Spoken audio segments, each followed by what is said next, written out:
Rogério e Caivano, enquanto a gente está aqui preocupadíssimo com o PCC, narcotráfico, esse narcotraficante lá de Portugal, que deveria ficar preso e cumprir sua pena, ser extraditado ou cumprir pena lá em Portugal, acho que seria até melhor. No Brasil, o pessoal está dando tiro no pé todo dia, toda hora, cada segundo, cada minuto. E o último tiro no pé, Caivano e Rogério, é essa daqui, ó. O Partido Novo está mais perdido que pinto no lixo. O Zema já gravou vídeo novo, meio que falando assim, não, a direita vai pro segundo turno, a direita vai pro segundo turno. Ele já entende que ele não vai conseguir chegar em lugar nenhum. E aí ele acabou criando um problema interno no partido com manifestações públicas e tudo. O avanço das articulações para a eleição presidencial de 2026 começou a provocar tensão dentro do próprio Partido Novo. Integrantes da legenda demonstram preocupação enorme com o impacto das críticas feitas pelo governador de Minas Gerais, Romeu Zema, ao senador Flávio Bolsonaro. E aí, o que aconteceu? No país inteiro, todo mundo estava ali fazendo parceria com o PL para poder se eleger, salvar o partido, criar uma direita que possa debater assuntos relevantes. O que aconteceu? Pum, quase meteu o Ramagem agora no né? O Zema implodiu o trabalho que estava sendo feito. Ainda há tempo de recuperar, mas o pessoal já entendeu o quão perigoso é ficar aceitando as alianças nesse momento de eleição, caso esse pessoal, ano que vem, volte a ficar falando de impeachment de Flávio Bolsonaro, atrapalhar a agenda, atrapalhar o trabalho da direita, o trabalho do Bolsonaro. E aí, o Zema acabou estragando tudo, Rogério. Tudo. Podendo fazer um trabalho aí. Você sabe que o Caiado é que tá dando uma aula, né? Malandrão ali, quieto na dele. Às vezes quando ele dá umas espetadas também, né? Então, ele dá umas espetadas, mas ele tá sabendo se posicionar, né? Olha, se posicionou muito bem algumas vezes. Falou, olha, se conseguir chegar, temos que lutar contra o Lula, mas em outras oportunidades também fica dando uma espetadinha, podia estar mais ao lado mesmo. Tá vendo que percentualmente não tem chance. Tá perdendo para margem de erro. Estão perdendo para margem de erro. Então, chega pro lado devido da questão. Pode ser candidato, deve ser candidato, é bom para demonstrar, dar mais capilaridade ao debate, à demonstração do que está errado no governo Lula. Agora, cola ali com quem está certo, com quem tem chance de vencer, que vai vencer, quer empreender, faça uma crítica construtiva, não uma crítica alternativa. Então, Caiado, acho que o Caiado vai vir para esse lado, mesmo. Vamos ver. O que você acha, Rogerinho? Você acha que o Caiado vai entender ou vai continuar? Cara, não, o Zema já se perdeu todo, né? Vamos ouvir o Zema daqui a pouco. Vamos o pessoal falar aí. A mais tá aqui, ó. Vai mais. Vai lá, Rogerinho. O que você achou aí desse step back do Zema aí? Ele deu um passo atrás. O Zema, pra mim, é um Amoedo versão 2.0 com teto solar e vidro elétrico. Pra mim, essa é a definição do Zema. Ele surfou na onda aí da rejeição dos ministros do STF, né, que não é novidade nenhuma. Pesquisas dentro e fora do Brasil apontam problemas gigantescos que a gente tem na confiança com os membros da Suprema Corte do nosso país. E ele surfou essa onda por um tempo, só que ele achou que a onda já estava grande e que ele podia jogar um jogo que a direita, verdadeira direita, não perdoa, né? A direita não perdoa esse tipo de traição.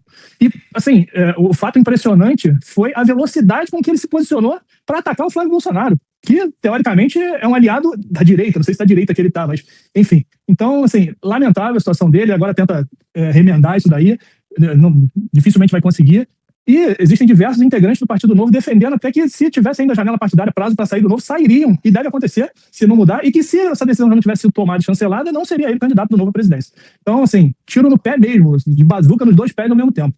E o Caiado ele é malandro, né? Ele é aquele político tradicional. Ele conhece, sabe jogar o jogo. O que o Ramagem falou é verdade também, ele dá as provocadas dele e tudo. Mas a impressão que passa é que ele tem um cálculo mais político do que o Zema, né? E a experiência que ele tem lá em Goiás, no governo, e como parlamentar também, que foi por muito tempo, dão a ele essa forma de se posicionar de forma não tão contundente, mas que com alguns espetos sutis ali, ele acaba provocando o Flávio e não se descolando do Bolsonaro nem da direita. Então ele é aquela velha raposa malandra, né, da política. Tem toda a razão, Rogério. Aqui, voltando para o Zema, naquele primeiro momento, volto a falar, né? Ele foi oportunista, traíra e burro. Foi cair na ladainha da imprensa, se apressar, se arvorar, se colocando como um candidato, querendo derrubar o Flávio Bolsonaro, que estava conversando com ele, ali para os projetos de coligações, que o Flávio está fazendo muito bem em diversos estados. Não, o Zema, o mentecapto do Zema, acabou se traindo seu próprio partido. Porque a gente critica diversos partidos, há críticas anteriores e atuais ao Novo, quantas críticas tem o PL também. Então, às vezes, jogar para a sigla é um problema, às vezes é muito errado. Tem várias pessoas ali no PL que a gente não tem confiança como sendo de direita. Como tem muitas pessoas, candidatos e pessoas em mandatos do Novo, que são espetaculares. Ótimas pessoas. E mais, está havendo coligações do Novo com o PL, com o Flávio Bolsonaro em diversos estados. Rio Grande do Sul é um deles, Marcel Van Hatten lá. Diversos outros. Estava definindo o próprio Minas do Zema o que se ia fazer.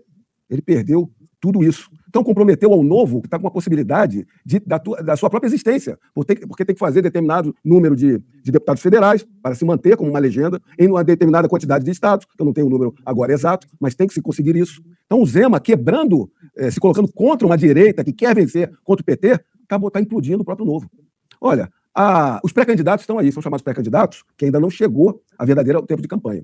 As convenções ainda virão. Ou seja, esses pré-candidatos terão que ser aprovados em convenções. Corre o risco do Zema não ser aprovado pelo próprio Novo, porque estão reclamando internamente, olha, o que você está fazendo, eu não concordo. A gente está com uma pauta definida aqui. Tem um monte de candidato e parlamentares ali que não seguem essa linha. Mas grande essência de quem é do Novo, e uma grande parte do PL, seguem uma direita conservadora. E o Zema botando tudo a perder. Então corre o risco dele não ser o candidato.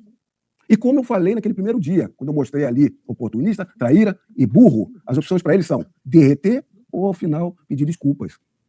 Parece que eu não sou nenhum profeta, só estou analisando fatos. Qual é o caminho que vai acontecer? Eu sei que o Novo é muito bem-vindo como uma parte da direita, com pessoas boas. Assim como o PL também tem pessoas terríveis. E no Novo também tem muita gente ali que é um resquício de PSDB, social-democracia, aquela centro-esquerda que cai para a esquerda. O Novo tem que evoluir para estar do lado e fazermos um grande governo, Flávio Bolsonaro, pelas pautas de direita. Aí eu jogo para o Caivano, que é um pré-candidato do Novo. Um grande pré-candidato do Novo. Como é que você está enxergando isso tudo, Caivano? Não sou não. Não sou não, como diria o Timóteo. Não. Eu sou do Republicanos. Então muito bem. Peço desculpas. Imagina. Eu não sabia. Então, pré-candidato a deputado federal pelo Estado de São Paulo, pelo Republicanos. E faço a mesma ressalva. O Republicano tem vários parlamentares e pré-candidatos espetaculares que defendem as nossas pautas. Tem outros que não. Ali o partido também, às vezes, é muito complicado. A gente sabe disso. E aí o Caivano está do nosso lado aqui. Vai lá, Caivano. Até no próprio PL a gente tem vale, isso, né? Analisa aí a questão do Zema, do Novo, do PL, do Republicano. Fique à vontade. Obrigado, querido. Mas é verdade, você tem razão, né? Dentro do próprio partido você tem pessoas pensando de forma completamente diferente. Mas acredito que esse é o ideal de uma democracia, né? É a pluralidade de pensamentos. Se houver unicidade ou unanimidade, a gente acaba tendo muitos problemas. O que não pode, evidentemente, é você ter alguém que pense completamente, né, de forma oposta ao que o partido prega. Aí ele tem que ser revisto isso, e se ele tiver estatutariamente corrompendo aquilo que foi admitido, aquilo que foi compromissado, ele deve ou ser retirado ou se retirar. É assim que eu penso, né? Mas defendo aí a pluralidade de pensamento. O Zema, eu tenho chamado de Zória, às vezes Zamoedo, né, ou Zemoedo. Ele fingiu não ser alguém tão próximo de pensamento do Dória e do próprio Amoedo lá atrás. O Novo disse isso, né, quis virar essa página, alguém que é do sistema, alguém que é do mundo financeiro, né, o Amoedo que é um dos fundadores e que acabou sendo expulso do próprio partido por pregar algo que não dá mais pra gente aceitar, que é continuar do jeito que aí está, é o sistema puro, né. Então ele foi colocado para fora, mas parece que deixou alguém a sua imagem e semelhança. Eu não sei, parece-me que o Zema errou de competição, né? Ele não percebeu que ele estava numa corrida presidencial, embora bastante lá embaixo, né, no percentual de possíveis eleitores, e acreditou talvez que estivesse numa corrida de Bardotto, né? Bardotto, para quem não sabe, é mula. Então eu vou preservar o jumento, porque pelo menos o jumento, ele é uma espécie própria, ele não é um híbrido. Então daqui por diante eu não vou usar mais nem Zemoedo, nem Zória, eu vou usar híbrido, né? É uma direita híbrida. A gente não sabe o que é, mas é um cruzamento de espécies. E infelizmente parece biruta de aeroporto. Vai para o lado que leva. No entanto, para finalizar, a questão do Zema é a seguinte, ele queimou largada, né? Quando ele se apressou, acreditando que ele fosse continuar com uma imagem de limpinho, coisa que ele não tem, tá? Que ele não é. Tem investigações aí de bons jornalistas mostrando que tem muita coisa que ficou para trás no governo de Minas Gerais e que pode vir a público muito em breve. Além do fato que eu sempre vou pretender lembrar para nossa audiência, que durante a pandemia ele fechou todo o estado de Minas Gerais, mas manteve suas próprias lojas, as lojas da família, abertas. Isso fala mais dele mesmo do que a sua atividade. Porque para um estado quebrado, como estava o estado de Minas Gerais, governado, acredito eu, há 14 a 16 anos pelo PT, qualquer coisa que ele fizesse, até jogar parado, ele teria algum resultado positivo, como ele teve. Mas ele não é unânime nem no próprio estado dele. E aí a grande questão que se impõe para nós é se parte da população, parte do eleitorado vai comprar ainda esse produto azedo, né, esse produto azevoedo, ou se felizmente já vão partir para outro produto. E eu acredito sim, como disse o Ramagem, que vai precisar de uma reforma aí rápida no Novo, se ele quiser romper a cláusula de barreira. Inclusive, alguém não disputar vaga para o Senado, vai ter que concorrer como deputado ou federal ou estadual para aproveitar a margem de voto, porque o partido vai correr o risco de não romper a cláusula de barreira. E esse é um problema grave para quem pretende continuar nos pleitos, né? E para nós também, enquanto a gente defende a pluralidade de ideias, o Novo está muito mais próximo da gente do que outros partidos. Isso me parece evidente. Então, eu vi que ele queimou largada, ele se opôs aí de uma maneira veemente, num momento bastante equivocado, e em virtude disso vai continuar sendo isso aí, perdendo para a margem de erro, como você falou, Ramagem. Olha, Caivano, isso que você mencionou agora é algo que talvez o nosso público não esteja tão atento. O nosso público, sim, mas eu gostaria de aproveitar aqui, porque a audiência está altíssima. Quero agradecer a todos que estão compartilhando. São mais de 12 mil telas, 2.300 telas nos assistindo só no canal no YouTube, que é o canal que, inclusive, está bloqueado no Brasil. E você precisa ir lá nos seus ajustes, na sua fotozinha lá no YouTube, você clica na sua foto lá, muda de região, sai do Brasil ali na região, e você rapidamente pode assistir ao Conversa Timeline, a todo o conteúdo que a gente tem aqui. Então, para você que está aqui, talvez não nos acompanhe todos os dias, Caivano, se você puder só explicar um pouquinho mais com detalhes, eu e Ramagem nós já falamos isso exaustivamente, mas acho que seria bom você falar essa questão da cláusula de barreira e o Partido Novo. Ou seja, o partido precisa ganhar votos, e muitos votos, votos que eles ainda não fizeram historicamente. Ou seja, eles precisam ultrapassar os votos que eles ainda, né, ou seja, ultrapassar os votos que eles tinham em outras eleições para poder continuar existindo enquanto partido. Tá me vendo aí? Olha só, Alan, eu vou te confessar o seguinte, eu não conheço a legislação eleitoral com essa profundidade, mas eu vou te dizer o seguinte, aí acredito que eu consiga expor esse pensamento. A cláusula de barreira é um limite, né? É um número mínimo de deputados, né, de parlamentares que um partido precisa com aquilo que é chamado na legislação de representação parlamentar para poder continuar e ter acesso, obviamente, ao fundo partidário, né, ao dinheiro para poder continuar concorrendo nas próximas eleições. Então, um exemplo aqui de um partido que surgiu agora, o Missão, ele não tem dinheiro de fundo partidário, óbvio, ele está começando agora, então ele vai ter que eleger um número de deputados, deputados estaduais, deputados federais, para poder romper essa chamada cláusula de barreira, para depois ter acesso nas próximas eleições ao fundo partidário, senão ele não vai conseguir. A mesma coisa está acontecendo com o Novo, só que no inverso, ele já teve essa quantidade e agora, em virtude da cláusula de barreira, se ele não eleger o número específico de parlamentares, ele corre o risco de não ter acesso a esse tipo de financiamento no futuro, Alan. O número, eu acabei consultando aqui, a cláusula de barreira, o partido que não consegue ultrapassar essa cláusula não tem um fundo partidário, não tem fundo eleitoral. A gente contesta muito, a gente sabe como é o jogo, a gente tem que estar dentro do jogo para poder criticar e alterar. Do contrário, essas oligarquias partidárias continuam recebendo esses fundos todos, elegendo aquelas pessoas ali de centro e de esquerda que não reclamam e a gente lutando sem nada. E mais ainda, a cláusula de barreira retira a possibilidade da propaganda eleitoral em rádio e televisão. Você ficar sem a propaganda eleitoral, sem a exposição para o grande público, enquanto o outro está lá. Então a cláusula de barreira o Novo não atingiu. Entre deputados federais, ele elegeu em 2022 3 deputados federais. Adriana Ventura, de São Paulo, Marcel Manhattan, do Rio Grande do Sul, e o Gilson Marques, de Santa Catarina. 2 outros entraram, estão com 5. Luiz Lima, do PL, do Rio de Janeiro, e o Salles, de São Paulo, do PL, foram para o Novo. A cláusula de barreira coloca, pela legislação, que você tem que eleger, tem que ter em votos pelo menos 2,5% dos votos, distribuindo em 9 estados da federação, sendo que em cada estado, no mínimo, 1,5%. A proporção não dá para demonstrar muito bem, mas é alta.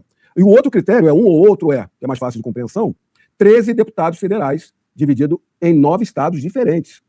Em 2022, eles só elegeram 3. Agora eles têm 5, porque vieram de outros partidos, do PL. Eles têm que fazer 13. Quando você vê o Zema destruindo coligação e parceria devida para vencermos a eleição e fazer um Brasil melhor, é lógico que diversos candidatos que estão ali, meu amigo, nós temos que nos eleger para pautar, inclusive para discutir. Na hora de um governo, vamos botar as pautas mais de direita, conservadora, com segurança pública. Por isso que fica perigo uma eleição desse louco, desse mentecapto do Zema. Por quê? Retira essas coligações, perde o apoio e muita gente não quer votar no Novo. Tem muita gente boa ali, como eu estava colocando antes ali, teve muitos pré-candidatos, pessoas querendo se candidatar, como o próprio Caivano, que muitos procuraram o PL, o partido Bolsonaro, que está do lado de Flávio Bolsonaro, e o PL não teve como abrir a porta de todo mundo, por falta de vagas, ou para a pessoa que estava ali à frente. Vários procuraram outros partidos. Caivano está no Republicano, nos representando, um grande pré-candidato, Caivano. Outros procuraram um Novo. Bem, vocês são de direita aqui, mas vamos. E aí me vem com o Zema batendo irregularmente, abusivamente, erroneamente, um oportunista, traíra. Por quê? Porque ele achou o quê? Que ele ia ganhar 20 pontos percentuais? Não é um inocente, né? Não. É um burro mentecapto mesmo. E aí eu quero trazer agora para o nosso bate-papo aqui essa questão da escala 6x1, né? Daqui a pouquinho vai estar aqui com a gente a Júlia Zanata, ela está com um pouquinho de atraso só, e nessa da escala 6x1, muita gente optou por querer parecer bem para o eleitorado, né? Mas não ficou legal, porque nós tivemos abstenções e só 22 deputados votaram por aquilo que é realmente o que deveria de ser votado, que é não aceitar essa PEC desse jeito. Então há muita discussão canalha sobre esse assunto, ainda mais para quem conhece os Estados Unidos, então vê isso acontecendo no Brasil, causa um desespero, e está aqui a matéria da revista Timeline sobre isso. A Câmara dos Deputados aprovou então ontem a PEC que reduz a jornada semanal de trabalho de 44 para 40 horas,